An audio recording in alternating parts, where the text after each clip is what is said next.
Ooh, what are my fun hobbies besides working and wrestling? With all that extra free time you have. All the extra free time, I'm definitely just Bison is giving me this signal right now because apparently all I do is sleep in between.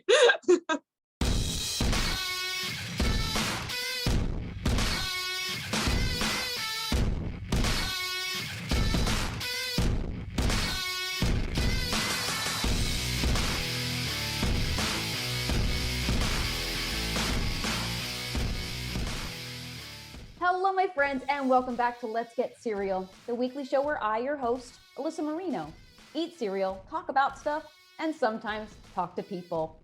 My breakfast buddies, I am joined today by none other than one half of the Sea Stars, Big Del herself, Delmi Exo. Welcome to Let's Get Cereal, my friend. Thank you so much for having me. This is so exciting. Oh, thank you so much for being on the show. So as I had shared with you before, I still have some of my Sea Stars cereal to be eating with the other half of the Sea Stars. What is your cereal of choice for today? Today I have brought in Cinnamon Toast Crunch, which is my favorite cereal. It's got the cutest face on the back right there. I love it. It's so precious. Well, without further ado, I know we pre-poured so we can get our little. Hey, Delmi Exo, let's get cereal. Cheers. Cheers. So, this is a safe space, so we're totally free to chew with our mouths open, speak while we're chewing. It's cool. Like, don't worry about it. Love it. But the first thing that kind of just caught my eye right away, and before I even get into the full show, I want to take a moment to appreciate some of the fantastic figures that are on the shelves behind you. Yes. This is my podcast video wall that I have decided to stick with. It's kind of a collection of me and Rip's figures, our comic books, our books that we have, some plushies that we have, Pokemons. Oh, I love it. Now, I do see that there are quite a few wrestling figures and different memorabilia. And I was curious, is this a collection of things that have been held on to from childhood or some like more recent nostalgia purchases? I would say like all the elite figures that we have are definitely ones that we bought since we started dating, and like we kind of like put our money together because we knew we would move in at some point. So I was like, all right, you get these people, I'll get these people, and eventually like the collection will live together at some point. I love that. Most of the nice ones are his, and then a couple of them me and Ashley split after I moved out because certain ones she picked out, certain ones I did. We have a couple girls in the back. Unfortunately, they can't stand because their feet are too little. So they're leaning against. All my divas are back there. I gotta find some sort of way to make stands for them. They don't have holes in their feet to stand on the pegs, those little stands. Yeah. Oh, but all my divas are back there. You just get to see them. They just needed the support. It's cool. Yeah. We'll give it a chance. It's a rough life. Fair enough. But I know it is safe to assume that you are a lifelong wrestling fan, correct? Yes, it was just always on when I was a kid. I wasn't the person to make the decision. It was just there. My sister and my dad were the ones who picked that for us, and that's what we watched. I love it. Well, here on Let's Get Cereal, I also love learning about what my guests were like when they were little. So as a kid, what were you getting into when you weren't watching wrestling? So when I wasn't watching wrestling, I was definitely watching anime. Again, my sister was kind of in charge of what we watched. So I wanted to watch Sailor Moon because I thought it was so pretty, and like watching it now as an adult, I'm like, oh yeah, that was awful. I really like the storyline written. Maybe not that good. But she would make us watch Dragon Ball Z and Pokemon and Digimon. And like growing up, my mom was really adamant about us not being jealous of each other. So we always had our separate things. Like she always had a certain flavor. Like her flavor of ramen was chicken, mine was shrimp, and we couldn't touch each other's stuff. And like we had designated colors almost. Like all her stuff was blue and all my stuff was pink because that was my first favorite color. But now I can wear blue and I'm just obsessed with blue. So I'm literally wearing blue right now, like 2 different shades of blue because it's my favorite color. You're like, I'm going all in on the blue. Yes, now. like I can now wear blue. You and Ashley Vox, of course, make an incredibly cohesive tag team as Sea Stars, but It's a very interesting kind of dynamic now hearing about you two growing up. So you said that your mom had things in place to kind of keep you from being jealous of each other, but was there any sort of sense of sibling rivalry at times? I don't think so because of the age difference. Because we're 7 years apart. Not a lot of people know that. So for a while, Ashley was always like, she always felt older to me. And so sometimes, like, if we were hanging out together, I wouldn't notice. But when we went to school and, like, we were getting dropped off at two different buildings, that's where it resonated more. If we went to church, like, she had her group of friends, I had my group of friends because we were in separate portions of the church. Like, I was always with the youth group and stuff like that. That resonated to me. I think it's finally when I hit, like, 18 and we went to the same college was when it kind of like came full circle and we were just like, we're the same age at this point, honestly. We just meet in the middle. We're both, you know.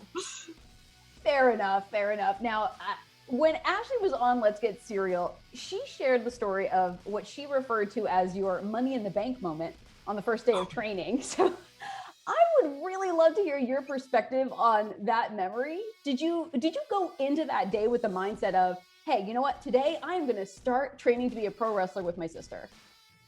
Absolutely not, because I was being very logical, and it was the summer before my senior year. I mean, as a wrestling fan, I was like, oh, I'd love to try it, but I know I should be focusing on getting into college. And, you know, you grow up and that's like one of the things they tell you is like, you have to go to college, you have to get a degree and all this. So in my head, I was going to move to Western Massachusetts and I was going to live where all the pretty leaves are. And like, that's what I wanted. Like, I wanted to go to college somewhere where it was like woodsy and just not too far from home, but far enough where it felt like I could grow up and be my own person a little. And once wrestling kind of came into my life, that all just hit the brakes and I just went to community college. I took a more smarter financial decision about that and got my education that way. But that day, like, all logic out the window, like, yeah, we're getting in the ring today. So it was kind of just a spur of the moment, just the passion kind of took over. You're like, no, this is happening. Yeah, and that ended up taking place in like senior year. Like, obviously I didn't fail senior year, but I definitely just like realized it more and more as I was supposed to be in the process of picking a career at that moment. When you, as the Sea Stars, were first emerging on the scene, I know you talked about how there weren't many female tag teams in your area for you to compete against. So in the years since you made your debut, how do you feel like the landscape for women in wrestling has changed? And where do you feel like there is still room for improvement? I think it's so much better nowadays. And I'm really happy for all the young girls that we have coming up in New England right now. I'm just so excited for them. I'm like, oh my God, like I want to wrestle you as much as I can right now, just so I can be there for you and like watch you grow. And it's just so cool to see that change in them. I love the change that we have right now with mixed gender tag teams.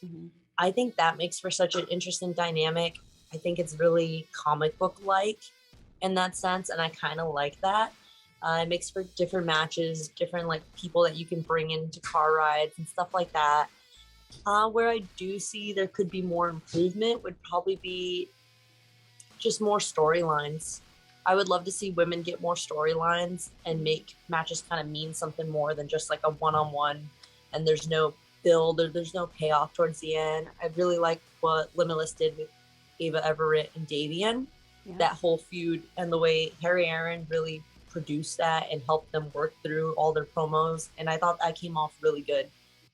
And I think honestly, the passion and the fire between you and Davian at WWR Plus, I thought was incredible. The promos that you were talking about one another and the past that you guys have and how that culminated in the ring, it was absolutely fantastic. Yeah, that was something that like only we really trusted with each other, because if you don't know someone, you don't know what could hit a nerve and you don't know if you might actually say something. Like that was a really like fun thing, and we kind of just threw that out there. Like I think it was 2 weeks out before the show and we were just like, wow, like no one cares about our match, and like you kind of feel like you need to like drag attention to it, and we did that and it worked. So we were really happy with a bunch of our friends watched it, like wrestlers, and they were like, "Oh, that was a good match." And we're like, "Why would you watch it?" Like, wait, why did you watch it? Because that usually doesn't happen, like unless they're there the day of, like Sure. wrestlers will watch it. But like they went out of their way to go back and watch that match because they wanted to see what happened. And I was like, I want that for women. Like, I want there to be a sense of urgency to watch a women's match. Hell yes. Well, so far in your own career, you've accomplished a ton, from competing for Ring of Honor to Impact to AEW, holding Shimmer Tag Team Gold with Ashley as part of Team Sea Stars, and even spending some time wrestling in Japan. So what goes through your mind when you reflect on the experiences you've had so far? I kind of get a little worried that maybe I've peaked. I get worried like, oh, that was it. That was the highest you're going to go. And now it's just going to be stagnant from here. So for me, I'm constantly like, I'm never satisfied in a way like that. I'm like, okay, well, what's next? What else can I accomplish? What else can I do out there? Where else haven't I wrestled where someone probably doesn't know who I am, probably hasn't seen what I can do. The only like iffy part about doing like the bigger TV matches is sometimes people then only see you there and they didn't know who you were when you got there. So they won't go back and watch your indie stuff where you're like, you have a little more room for your personality to show. So my goal with bigger opportunities is always just to grab that following and hopefully bring them to the indie stuff where I'm myself the most. Absolutely. And I think it's something to be said for, you had shared on social media, someone at work was trying to give you a compliment and you instantly were on to the next thing. So I definitely think it is that sense of, no, wait, okay, fine. What's next? What do I do next? Always being hungry. Yeah, and I'm trying to learn to like appreciate moments more, but as soon as like the moment's over, I'm just like, all right. And yes. What else can I do? Well, speaking of kind of the next thing to do, recently on social media, an announcement was made that you and Rip Bison would actually be starting your own promotion, Pro Wrestling Grind, in Western Massachusetts. So what does the grind of Pro Wrestling Grind mean to you? So I really like the name. It was kind of given to us by one of our friends, Johnny Torres. He was helping us kind of build the concept behind it. And we kind of were like giving him all the cues, mostly Rip, because of how passionate he is towards this style of hard hitting, just like really mat based, and just a lot of people who kind of execute wrestling in a more aggressive manner where it seems more of like a legitimate fight. We want to build that kind of style. And so his perspective was like, well, how could that represent? And grind to us just kind of is like, pushing through and getting to the big stage, getting to the big match, getting to the big fight. How hard can you push to get to the top? And I think that says a lot about our characters. I think it says a lot about the people that we'll bring into the show, bring into the matches. And I'm really looking forward to see the debut show and just see everyone kind of come together and see it all finally finalized and pieced out so we can produce our ideas out there. Are you planning to sort of be strictly behind the scenes, like manning things on all fronts? Do you think you'll see yourself in the ring as well? And same for Rip? So we're definitely going to use Rip for wrestling just because it's easy to have him out there, have him work with a lot of the guys who he probably hasn't had an opportunity to get in the ring with yet. For me personally, I think I want to be behind the scenes for the first couple of shows, just because I do want to focus on like the little details that might get missed when running a show. I mean, I've worked enough shows to be able to take a back burner and be like, okay, let me take a look and make sure everything's running smoothly. Eventually I would love to wrestle there, but right now I just want to make sure, nothing gets unplugged randomly in the middle of the show. The music stops playing, something weird, the Wi-Fi's not working. I just want to be able to run around and direct things. And I think behind the scenes is going to be a completely different experience than it is from when you're actually working a show in front of the crowd. So it's a whole new set of things to be concerned about. Yeah, I don't think I can picture, like, for guys, it's a little easier. I don't think I can picture myself like, all right, I got to get in gear. I got to do my makeup. I got to do my hair. And I also have to run this wrestling show. Like, I don't want to have to do that the day of. So I'm just going to, skip the flashes. We just need to run the show. It's the grind. You're going to be on the grind. The grind. Well, from what I heard, you're aiming for the first Pro Wrestling Grind show to be this fall. Is that correct? Yes, we are aiming for spooky season right in October. We do have a couple more things that we have settled and adjusted, but once we are officially ready to announce everything, we will be giving out those details. But things are moving pretty well for us right now. And pretty quickly as well. This is actually really exciting. It's we work fast. We're manic people. We have to get things done really fast. We have the same energy, thankfully.